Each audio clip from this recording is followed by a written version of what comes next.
సుగుణ ఆమని అనే అత్తాకోడళ్ళు అత్యాశకు పోయి కల్తీ నెయ్యి వ్యాపారం చేస్తుంటారు.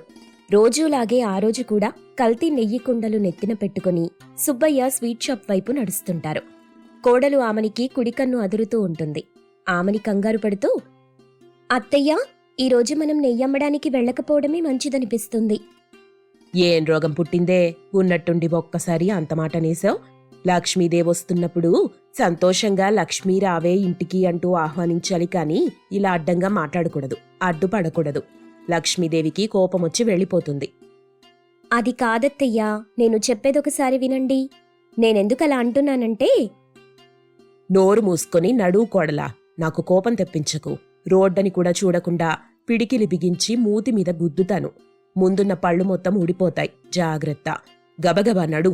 సుబ్బయ్య స్వీట్ షాప్ బంద్ చేసుకుని వెళ్తే నా నెయ్యి కుండని కూడా నీ నెత్తిన పెడతాను. అప్పుడు నీ రోగం కుదురుతుంది. అయ్యో అత్తయ్యా, ఇంటి నుండి బయలుదేరినప్పటి నుండి నా కుడికన్ను అదురుతుంది. అది మీకు చెప్పాలని ఇంటి దగ్గర నుండి ప్రయత్నం చేస్తున్నాను. నన్ను మాట కూడా మాట్లాడనీయకుండా నోరు నొక్కేస్తున్నారు అని కోడలు ఆమని చెప్పగానే అత్త సుగుణ సడన్గా ఆగిపోతుంది. దాంతో కోడలు ఆమని అత్త సుగుణని గుద్దుకుంటుంది. అంతే, కల్తీ నెయ్యి నిండిన 2 కుండలు అదుపు తప్పి దబేల్మని కింద పడతాయి. అంతే, 2 కుండలు 4 ముక్కలవుతాయి. కుండల్లో ఉన్న నెయ్యి మొత్తం కింద పడి కారుతూ ఉంటుంది. అది చూడగానే సుగుణకి ఎక్కడలేని కోపం వస్తుంది. ఎంత పని చేసావే? కళ్ళు నెత్తిన పెట్టుకుని నడుస్తున్నావా? ఇప్పుడు చూడు, 10 కిలోల నెయ్యి మొత్తం నేలపాలైపోయింది. ఇప్పుడు 2000 రూపాయలు ఎవరిస్తారే? అని అంటుండగా ఆమని బిక్కముఖం వేసుకుని చూస్తూ ఉంది. అప్పుడు సుగుణ గట్టిగా, చెప్పవే, 2000 రూపాయలు ఎవరిస్తారు? అని గద్దించగానే ఆమని ఏడుపు ముఖం పెడుతుంది. కన్నీళ్లు కారుస్తూ, మనం ఈ కల్తీ నెయ్యి కుండలు తీసుకుని ఇంటి నుండి బయలుదేరినప్పటి నుండి నా కుడి కన్ను అదే పనిగా అదురుతూ ఉంది. ఈ విషయం ఇంటి దగ్గరే చెప్పడానికి ఎంతో ప్రయత్నించాను. తమరు నా మాట వినిపించుకోలేదు.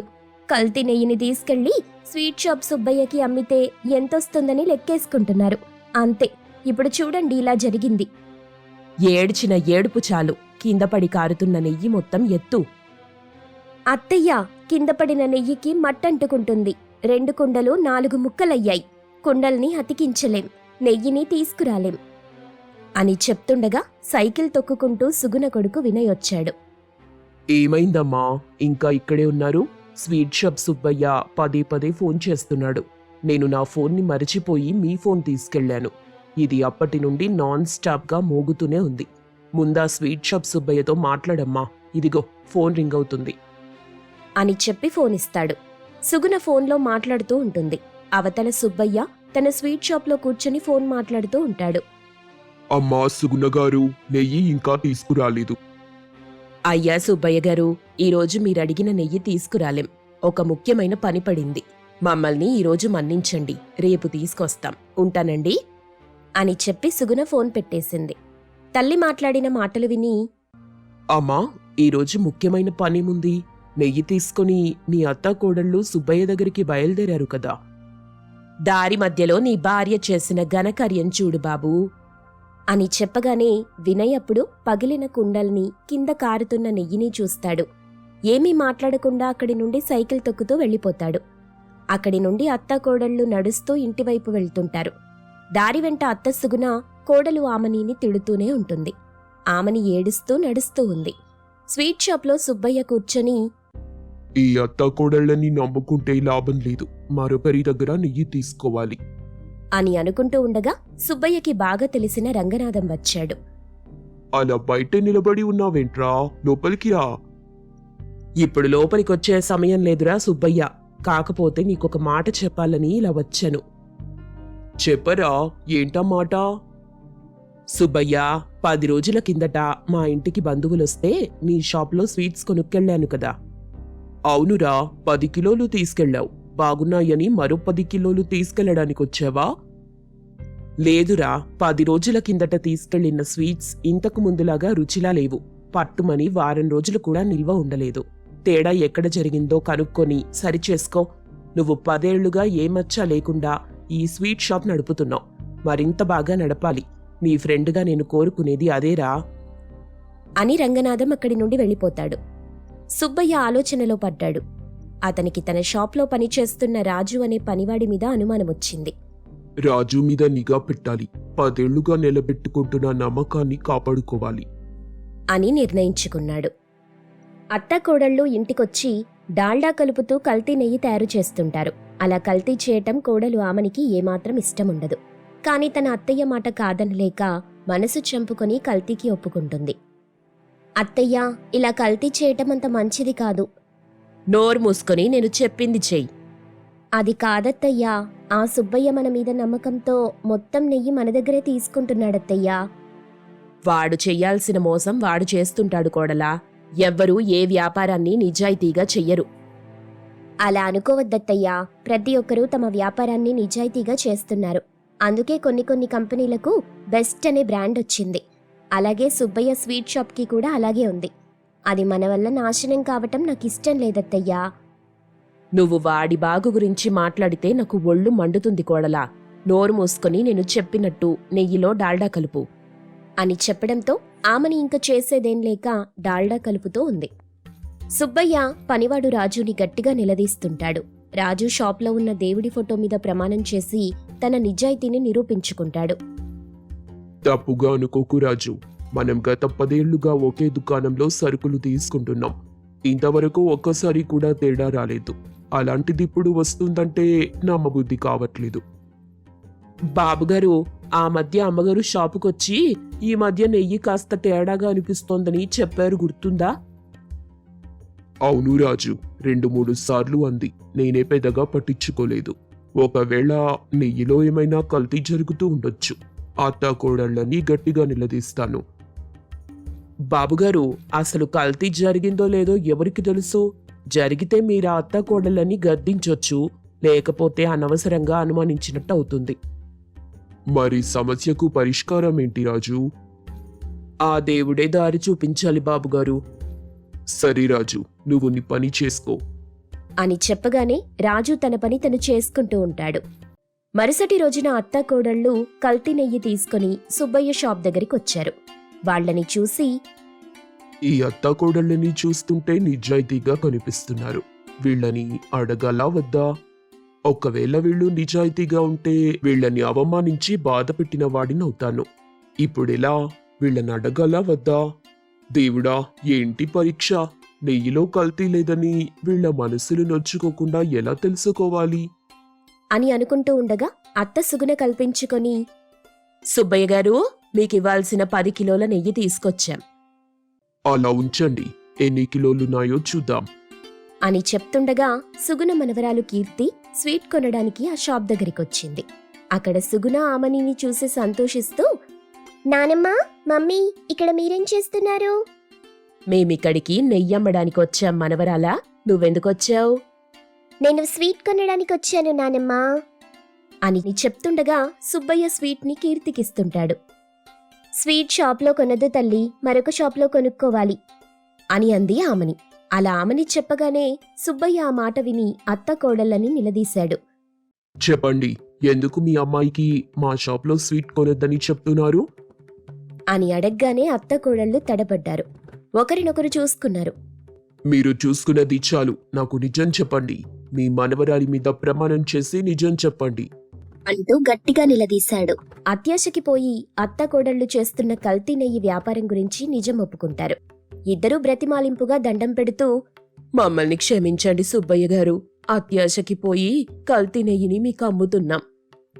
అవును సుబ్బయ్య గారు, మమ్మల్ని క్షమించండి అంటూ అత్తాకోడళ్ళు తాము చేస్తున్న పాపం గురించి ఒప్పుకుంటారు. అత్తాకోడళ్ళు, ఏ వ్యాపారానికైనా నమ్మకమే పునాది. దాన్ని పోగొట్టుకుంటే నష్టాల పాలయ్యేది మీరే. ఇక మీదట ఇలాంటి తప్పుడు పనులు చేస్తే నలుగురిని పిలిచి మీ గుట్టు రట్టు చేస్తాను. అప్పుడు మీరు ఈ ఊళ్ళోనే కాదు, చుట్టుపక్కల ప్రాంతాలలో ఎక్కడా నెయ్యి వ్యాపారం చేయలేరు. మీరు నాకు బాగా తెలిసిన వాళ్ళని మన్నించి వదిలేస్తున్నా. ఇక మీద మీ ముఖాలు మాకు చూపించకండి, వెళ్ళిపోండి అని తీవ్రంగా మందలించాడు సుబ్బయ్య. అత్తకోడళ్ళు క్షమాపణ కోరుకుంటారు. ఇక ఆ రోజు నుండి అత్తకోడళ్ళు తమ తప్పు తెలుసుకొని బుద్ధిగా నెయ్యి వ్యాపారం చేసుకుంటారు. టౌన్లో ఎంతో గొప్పగా పరువు ప్రతిష్టలతో బ్రతుకుతున్న సుమిత్ర లాన్లోని పూల మొక్కల నడుమ నిలబడి సెల్ ఫోన్లో ఏమనుకోవద్దు మాధవయ్య గారు, ఈసారి ఊళ్ళో జరుగుతున్న జాతరకి మేము సకుటుంబ సమేతంగా రావటం లేదండి. ఆయనకి బిజినెస్ మీటింగ్ ఉంది. ఇంటి పెద్ద రాకుండా మేమెలా రాగలం చెప్పండి. అందుకే మేము రావటం లేదు. మీరు జాతరని ఘనంగా జరిపించండి. 1,00,000 రూపాయల్ని పంపిస్తాను. ఉంటానండి అని చెప్పి ఫోన్ కట్ చేస్తుంది. అప్పుడే తన భర్త కృష్ణంరాజు వచ్చాడు. సుమిత్ర, మాధవయ్య గారు ఫోన్ చేశారా? చేశారండి. ఇప్పటి వరకు మాట్లాడింది ఆయన గారి ఫోనే. ఊళ్ళో జరిగే జాతరకు రమ్మని పట్టువదలని విక్రమార్కుడిలా ఫోన్ మీద ఫోన్ చేస్తూనే ఉన్నాడు. వీలు కాదని ఎంత చెప్పినా వినిపించుకోవటం లేదు. మనమంటే ఎంత అభిమానమో కదా. 1,00,000 రూపాయలు ఇచ్చుకుంటున్నాం కదా సుమిత్ర, ఆ మాత్రం అభిమానం ఉంటుంది.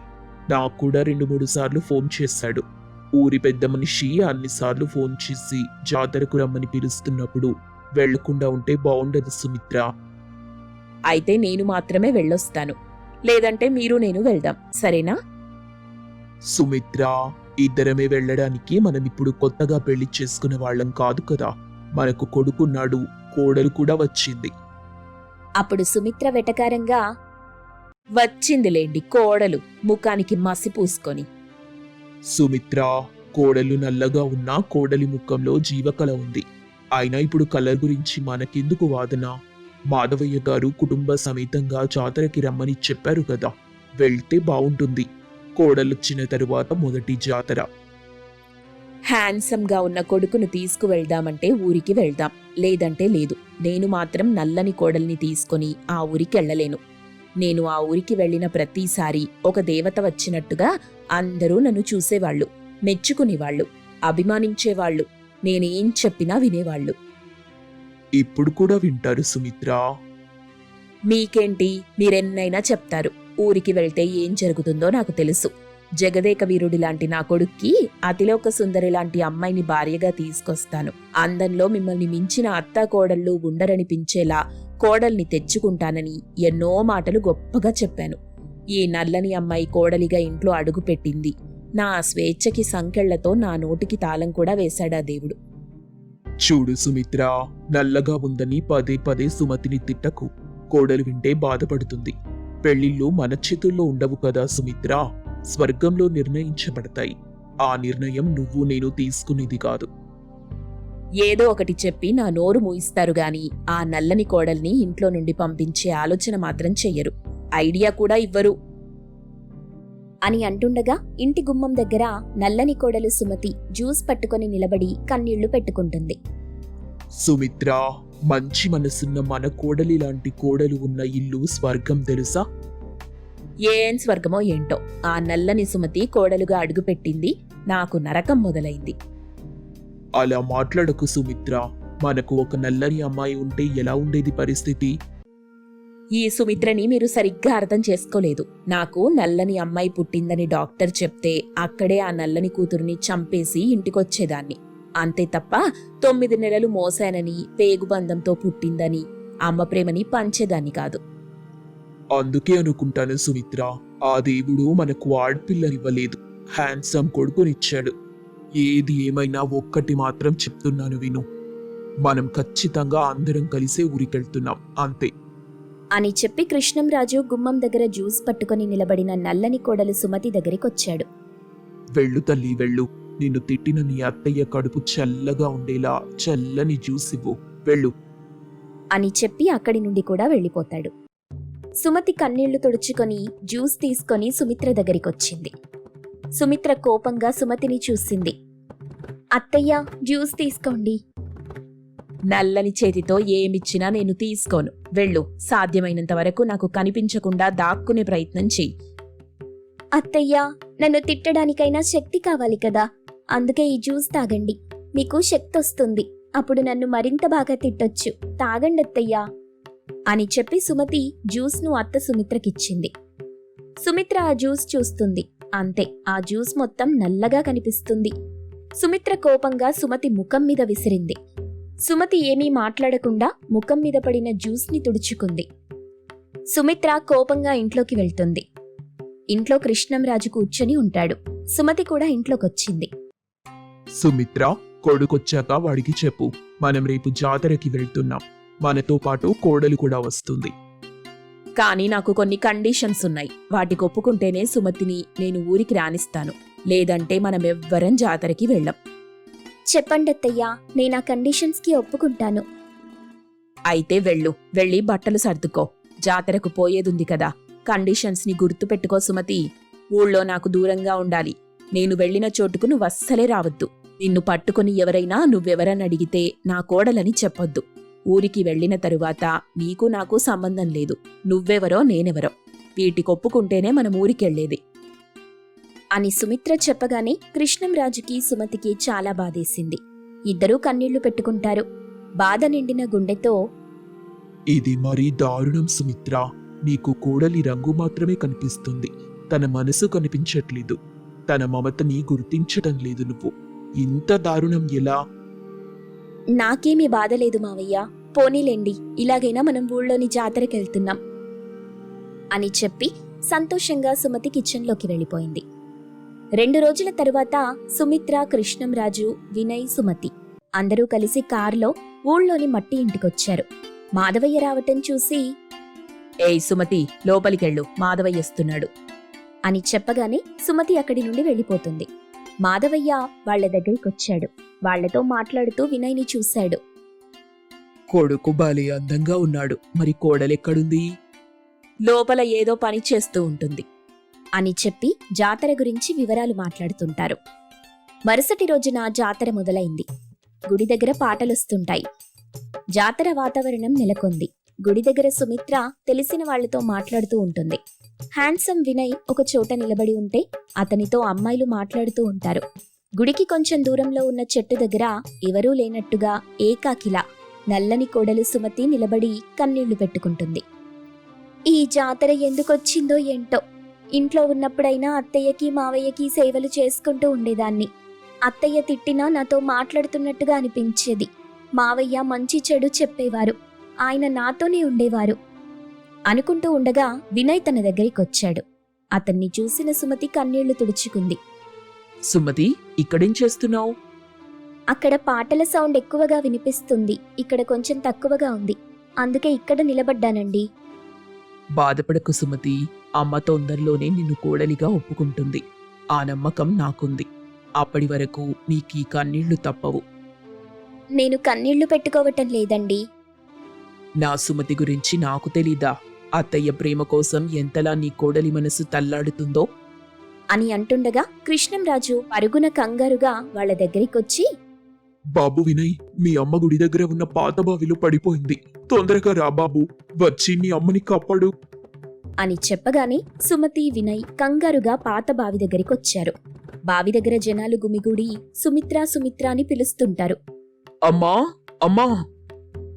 ఎవరైనా బావిలోకి వెళ్లి సుమిత్రని కాపాడండి, ఎవరైనా వెళ్లి కాపాడండి అని అంటుండగా సుమతి ఆవేశంగా, ఆలోచనగా బావిలోకి దూకుతుంది.